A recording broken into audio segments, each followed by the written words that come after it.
لله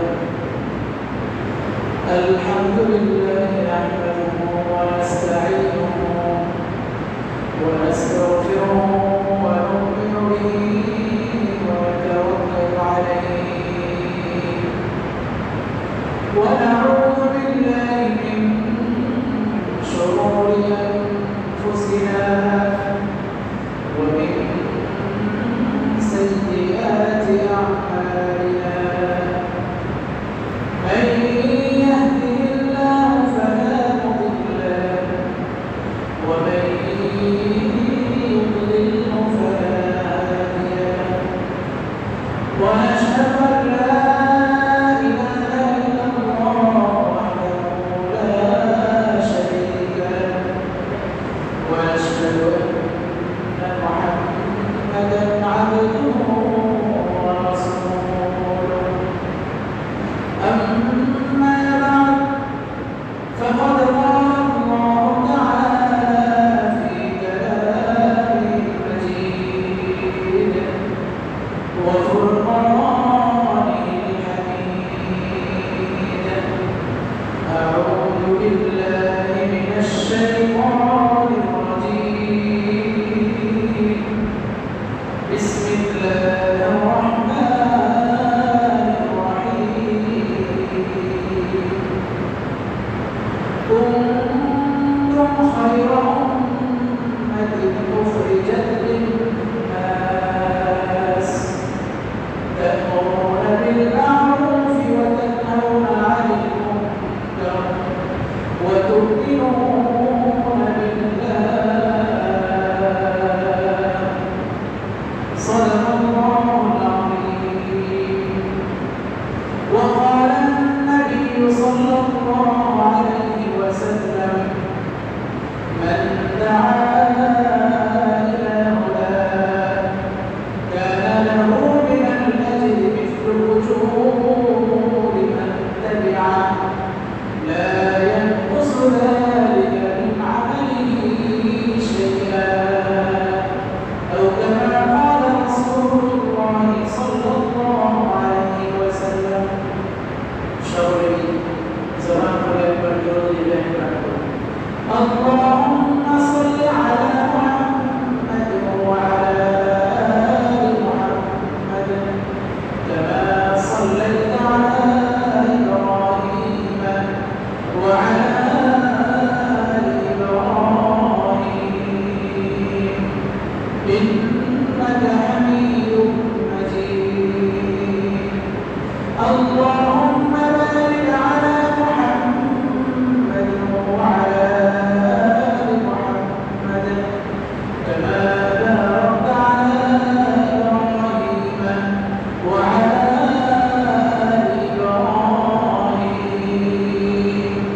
إنك حميد مجيد الحمد لله আল্লাহ রাব্বুল আলামিনের দরবারে অসংখ্য শুকরিয়া যে আল্লাহ রাব্বুল আলামিন আমাদেরকে সাপ্তাহিক ঈদের দিনে একটি মহান আমলকে সামনে রেখে আমাদেরকে মসজিদে আসা বসা কিছু কথা বলার সময় তৌফিক করে দিয়েছেন এই জন্য সকলে শুকরিয়া বলে আলহামদুলিল্লাহ আল্লাহ রাব্বুল আলামিন আমাদেরকে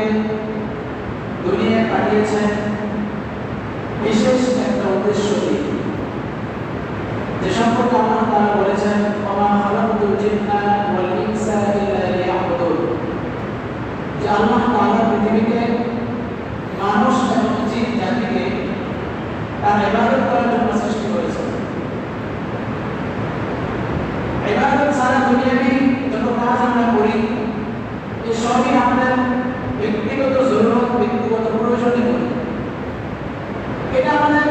দুনিয়াতে আসার মাকসাদ না উদ্দেশ্য নয় দুনিয়াতে আসার মাকসাদ এবং উদ্দেশ্য হলো আল্লাহ রাব্বুল আলামিনের ইবাদত করা হযরত আদম আলাইহিস সালাতু ওয়াস সালাম থেকে শুরু করে কিয়ামত পর্যন্ত যত মানুষ এসেছে এবং আসবে সকল মানুষদের মধ্যে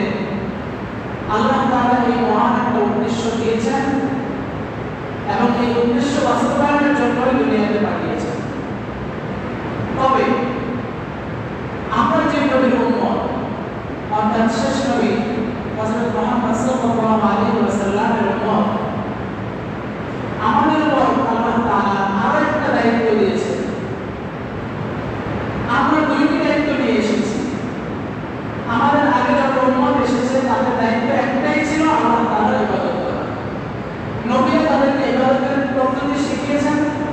তারা সে অনুযায়ী আমল করেছেন। নবীদের কাজ ছিল দাওয়াত দেওয়া, আর নবীদের উম্মতের কাজ ছিল দাওয়াত গ্রহণ করা এবং সে অনুযায়ী আমল করা। কোন উম্মত এই দায়িত্ব নিয়ে আসেন নাই যে তারা উম্মতের অন্যান্য সদস্যদেরকে ইসলামের প্রতি, ঈমানের প্রতি দাওয়াত দেবে, এই ক্ষমতা অথবা এই পাওয়ার তাদেরকে দেওয়া হয়নি। বরং যিনি দাওয়াতের কাজ করবেন তার জন্য পূর্ব শর্ত ছিল তিনি নবী হতে হবে। হযরত মুসা আলাইহিস সালাম যখন মিশর থেকে বের হয়ে পুনরায় তাকে মিশরে যাওয়ার জন্য আল্লাহ তাআলা আদেশ করলেন, তখন হযরত মুসা আলাইহিস সালাম আল্লাহ রাব্বুল আলামিনকে বললেন, ইয়া রাব্বুল আলামিন,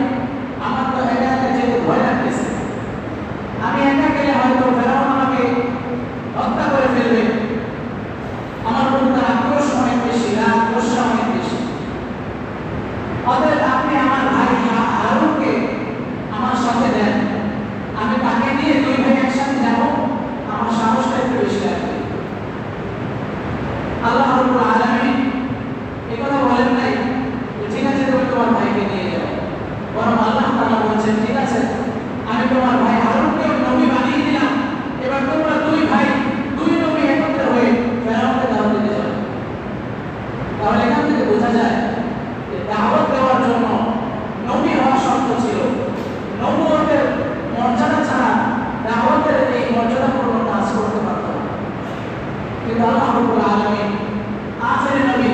হযরত মুহাম্মদ সাল্লাল্লাহু আলাইহি ওয়াসাল্লামের উম্মতদেরকে এই মর্যাদা দিয়েছেন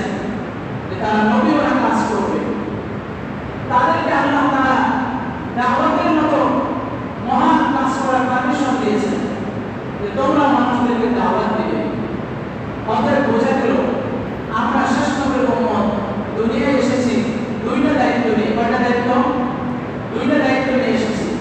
এক নম্বর দায়িত্ব ঈমান আনা এবং ঈমানের দাবি অনুযায়ী সৎ কাজ করা এবং অসৎ কাজ থেকে বিরত থাকা, অর্থাৎ নিজেকে নিজে শুদ্ধ করা, নিজে ঈমানের উপর আমল করা, নিজে সৎ কাজে আমল করা, নিজে অসৎ কাজ থেকে বেঁচে থাকা, এটা আমাদের এক নম্বর দায়িত্ব। দুই নম্বর দায়িত্ব হলো আল্লাহ রাব্বুল আলামিন আমাদেরকে যে দায়িত্ব দিয়েছেন তা হলো অন্যকে সৎ কাজের আদেশ দেওয়া, অন্যকে অসৎ কাজ থেকে বিরত রাখা। খুতবার শুরুতে আমি যে আয়াত তেলাওয়াত করেছি, এই আয়াতের মধ্যে আল্লাহ তাআলা এটাই বলেছেন যে এই সর্বশেষ নবীর শেষ উম্মতদেরকে অন্য সকল উম্মতদের থেকে যে মর্যাদা দিয়েছে, মর্যাদা দেওয়া হয়েছে, এটার একমাত্র কারণ হলো তারা সৎ কাজের আদেশ দিবে আর অসৎ কাজ থেকে বাধা প্রদান করবে। আল্লাহ তাআলা বলেছেন কুনতুম খায়রা উম্মাতিন উখরিজাত লিন-নাস, কুনতুম খায়রা উম্মাতিন উখরিজাত লিন-নাস তা'মুরুনা বিল-মা'রুফ ওয়া তানহাউনা 'আনিল মুনকারি ওয়া তু'মিনুনা বিল্লাহ। রব্বুল আলামিন বলেন আখেরি নবী আখেরি উম্মতকে আমি বানাইছি কুনতুম খায়রা উম্মাহ, তোমাদেরকে আমি অন্য সকল উম্মতের চাইতে শ্রেষ্ঠ উম্মত বানাইছি।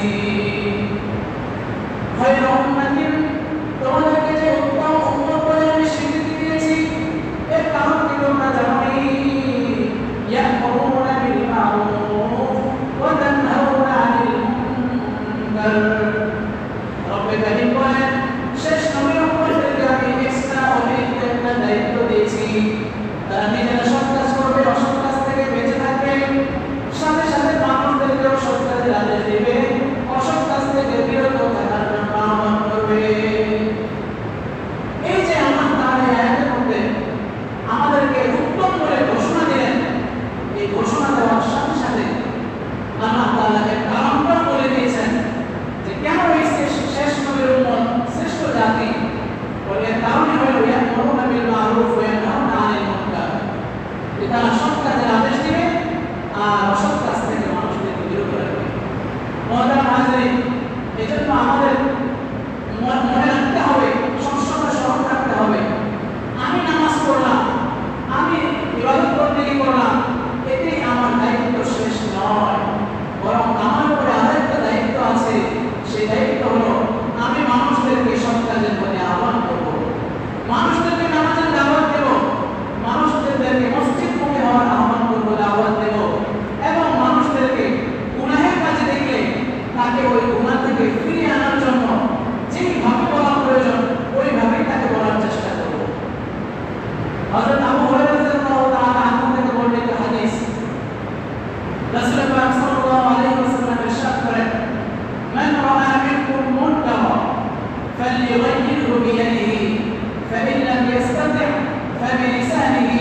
فإن لم يستطع فبقلبه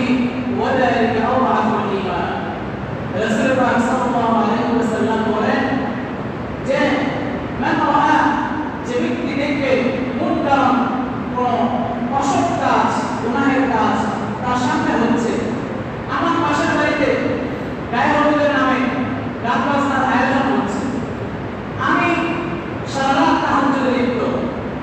আমি তাহাজ্জুদ করতে করতে রাতের বেলা ঘুমাই নাই অথচ আমারই পাশের বাড়িতে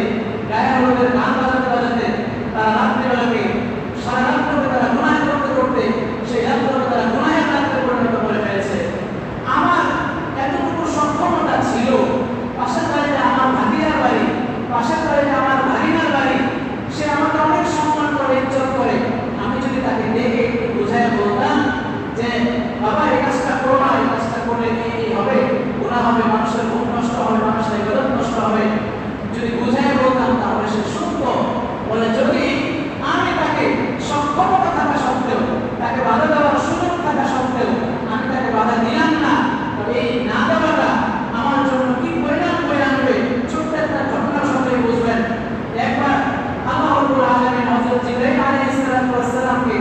এক এলাকায় পাঠাইলেন যে যাও ওই এলাকা পুরোটাকে তুমি উল্টে দিয়ে আসো ওই এলাকায় গজব নাযিল করে আসো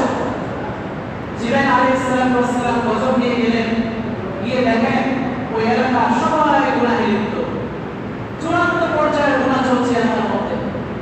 যার কারণে আল্লাহ তাআলা এই আদেশ দিয়েছেন কিন্তু যখনই তিনি ওই এলাকাটাকে উল্টে দিবেন ঠিক সেই মুহূর্তে তিনি দেখতে পান যে আল্লাহ তাআলা এমন এক বান্দা নীরবে নির্ভীকে বসে বসে নির্জনে বসে একা একা ইবাদত করতেছে এমন ইবাদত বলেন হাদিসের মধ্যে এই শব্দ উল্লেখ আছে যে চোখের পলক ফলাইতে যে পরিমাণ সময় লাগে এতটুকু সময়ও সে গুনাহ করে না একটা চোখের পলক ফেলতে কতটুকু সময় লাগে মিলি সেকেন্ড সেকেন্ডের পর এক ভাগে একবার বলে এই সময় এতটুকু সময়ও সে গুনাহ করে না জিবরাইল আলাইহিস সালাম পুনরায় আল্লাহ তাআলার কাছে গিয়ে বললেন ইয়া আল্লাহ যে এলাকা আপনি উল্টে দেওয়ার জন্য পাঠিয়েছেন ওই এলাকায় তো এমন অনেক বান্দা আপনার গোলাম আছে যে এত পরিমাণ ইবাদত করে এত পরিমাণ ইবাদত করে যে চোখের পলক ফেলার পরিমাণ সময়ও সে গুনাহ করে না তাহলে আমি ওইটা কিভাবে ধ্বংস করি আল্লাহ তাআলা তখন বললেন যে তুমি তাকে সহ ধ্বংস করে দাও কারণ সে শুধু নিজের ইবাদত নিয়েই মগ্ন সে নিজের তাসবিহ তাহলিল নিয়ে দিন থেকে রাত থেকে দিন অতিবাহিত করতে থাকে কিন্তু তার আশেপাশে পুরো এলাকা যে গুনাহে লিপ্ত সে কোনোদিন তাদেরকে ফিরানোর চেষ্টা করে না মহতারাম হাজির এজন্য আমাদের জানো যতটুকু সম্ভব রাসূলের হাদিসে প্রমাণ করেছেন ফালিয়াইহিরু বিয়াদিহি যদি সক্ষমতা থাকে তাহলে হাতের মাধ্যমে সেটাকে প্রতিহত করা শক্তি সামর্থ্যের মাধ্যমে প্রতিহত করা যদি ওই ক্ষমতা আমার না থাকে তাহলে জবান দিয়ে তাকে বোঝানো বলা যাতে করে সে ফিরে আসে তাও যদি সম্ভব না হয় তাহলে ফাবিকলবিহি অন্তরের মাধ্যমে ওই কাজকে ঘৃণা করা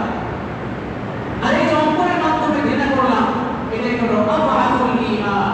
ঈমানের সবচেয়ে দুর্বলতম স্তর এবার আমরা আমাদের ঈমানকে মিলিয়ে দেখি যে আমার পাশে যখন গান বাজে আমি ঘৃণা করি নাকি আমি চুপচাপ সেটাকে শুনি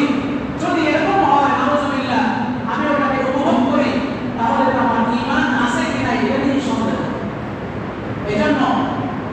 যে কোনো জায়গায় অসৎ কাজ থেকে আমাদেরকে বাধা প্রদান করা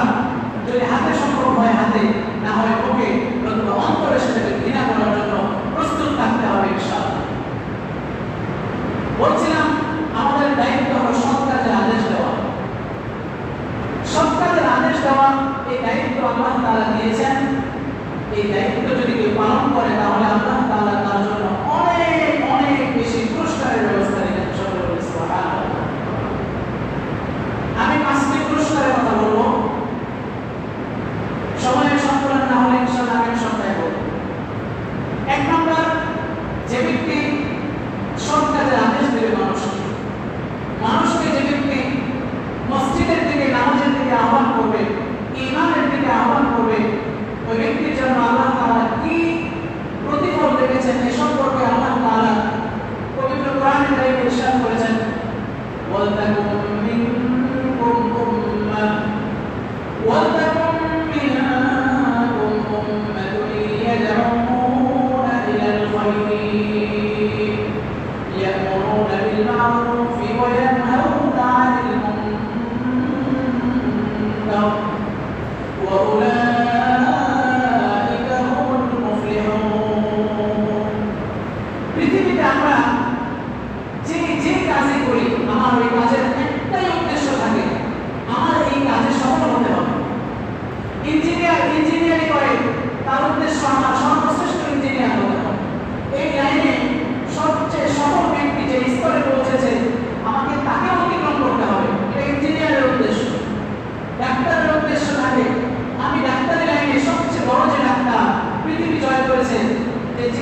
দেয় আমি তাকে যেন পিছনে ফেলতে পারি, এরকম স্বপ্ন সবাই থাকে।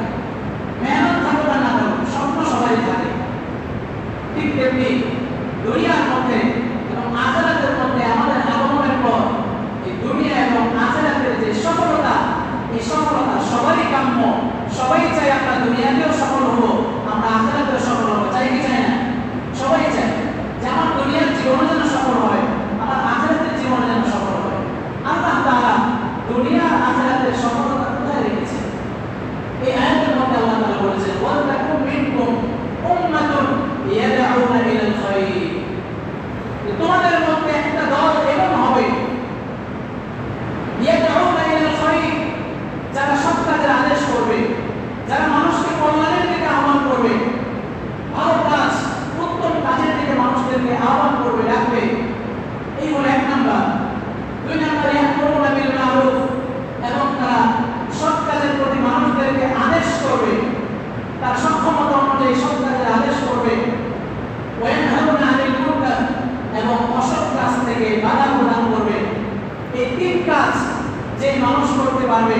তাদের সম্পর্কে আল্লাহ তাআলা কোরআনে কারিমে ইরশাদ করেছেন, ওয়া উলাইকা হুমুল মুফলিহুন, তারাই সফলকাম, তারাই সফলকাম, তারাই সফল। তাহলে দুনিয়ার আখিরাতে সফলতার একমাত্র চাবিকাঠি কি? নেক কাজের প্রতি মানুষদেরকে আদেশ করা, অসৎ কাজ থেকে বাধা প্রদান করা, আর কল্যাণের কাজের দিকে মানুষকে সবসময় আহ্বান করা। আমি যদি এই তিনটা কাজ করতে না পারি তাহলে আমি পরিপূর্ণ সফল হতে পারবো না। আমি যত বড় ইবাদত গুজার হই না কেন, আমার তাহাজ্জুদ ছোটে না, আমার ইশরাক ছোটে না, আমার আওয়ামিল ছোটে না, কোনো ইবাদত আমার কাছ থেকে ছোটে না, কিন্তু আমি কোনোদিন মানুষদেরকে সৎ কাজের প্রতি আদেশ করি না, অসৎ কাজের নিষেধ করি না, তাহলে আমিও ওই আল্লাহ তাআলার গোলামের মতো হয়ে যাব যাকে সহ আল্লাহ তাআলা ওই এলাকাকে ধ্বংস করার আদেশ দিয়েছে। এজন্য আমাদের যে মনোবাঞ্ছা, আমাদের যে মনে আশা আকাঙ্ক্ষা দুনিয়া এবং আখিরাতের সফলতা, বলে এই সফলতা রয়েছে মানুষদেরকে সৎ কাজের আদেশ আর অসৎ কাজের নিষেধ করা। অনেক আয়াতের মধ্যে আল্লাহ তাআলা বলেছেন, ওয়াল মুমিনুনা ওয়াল মুমিনাতু বা'দুহুম আউলিয়াউ বা'দ ইয়া'মুরুনা বিল মা'রুফি ওয়া ইয়ানহাউনা 'আনিল মুনকারি ওয়া yuqimuনাস সালাহ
একজন আরেকজনকে সৎ কাজের আদেশ করবে,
সুযোগ নেই।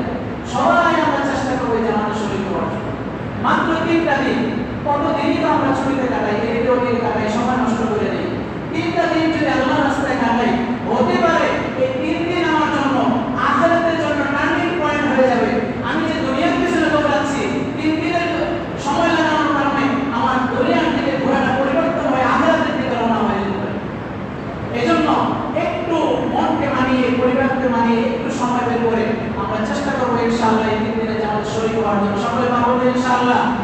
আল্লাহ তাআলা সকলকে তৌফিক দান করেন। ওয়া আখিরু দাওয়ানা আলহামদুলিল্লাহি রাব্বিল আলামিন। যারা সুন্নাত পড়েনি, যারা